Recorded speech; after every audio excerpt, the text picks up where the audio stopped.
نماز روزہ چھوڑ کر محنت کر کے جنت حاصل کی جا سکتی ہے، یہ کہنا ہے مسلمانوں کے ایک فرقے کا۔ جی ہاں، یہ فرقہ ہے بائے فال، جو مغربی افریقہ کے ملک سینیگال میں پایا جاتا ہے۔ سینیگال کے اس گاؤں جہاں بائے فال کے لوگ رہتے ہیں، اس گاؤں میں جیسے ہی شام کے سائے ڈھلتے ہیں، فضا سریلے نغموں سے گونج اٹھتی ہے۔ یہ نغمے نہیں، یہ ان مسلمانوں کے روحانی گیت ہیں۔ جیسے ہی شام ڈھلتی ہے، پیوند لگے ہوئے کپڑے پہنے وہ لوگ ایک چوک میں اکٹھے ہو جاتے ہیں اور جھوم جھوم کر ایسے نغمے گاتے ہیں جن کے بارے میں یہ خیال کیا جاتا ہے کہ یہ ان کے مذہبی گیت ہیں۔ بائے فال کے پیروکار اپنی مسجد کے سامنے گول دائرے کی شکل میں اکٹھے ہوتے ہیں اور ان کے پیچھے آگ کا الاؤ بھی روشن ہوتا ہے۔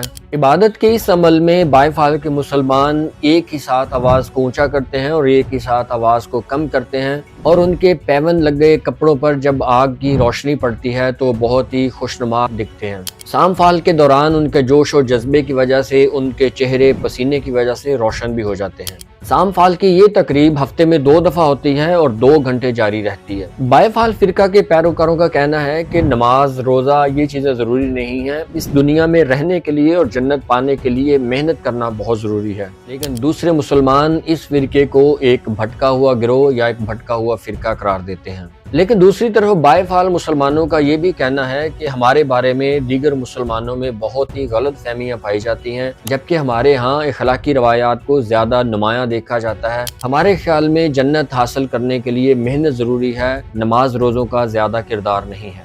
فرقے کے بانی ابراہیم فال کے بارے میں کہا جاتا ہے کہ انہوں نے اپنی ساری زندگی بامبا کی خدمت میں لگا دی اور اس خدمت میں اس قدر محو ہو گئے کہ ان کے کپڑے، ان کے جوتے پھٹ گئے۔ پھر ان کے جوتوں اور کپڑوں کو پیوند کاری کے ذریعے جوڑا گیا اور پیچ لگائے گئے۔ اس کے بعد یہ عمل آج تک جاری ہے، اور بائے فال کے مسلمانوں کا عقیدہ ہے کہ ان کے بزرگ ابراہیم فال نے جیسے اپنے لباس پر پیچ لگائے تھے، اسی طرح پیچ لگانا جنت میں جانے کا راستہ ہے۔ پیچ لگائے ہوئے کپڑے کے عمل کو ایندیگول کا نام دیا جاتا ہے۔ بائے فال کی اس ثقافت کو زندہ رکھنے کے لیے انہوں نے اپنے گاؤں میں ہی کارخانہ قائم کیا ہوتا ہے، جہاں خواتین انتہائی خاموشی کے ساتھ اپنا کام کرتی ہیں اور مرد بھی ان کے شانہ بشانہ پیچ لگانے کے عمل میں مصروف عمل ہوتے ہیں۔ اس وقت بائے فال مسلمانوں کے مذہبی پیشوا سامبا ہیں۔ سامبا کا کہنا ہے کہ یہ جو پیوند کاری والے کپڑے آفاقیت کی علامت ہیں، جس کو سمجھنا انتہائی مشکل ہے، اس کو عام مسلمان نہیں سمجھ سکتا۔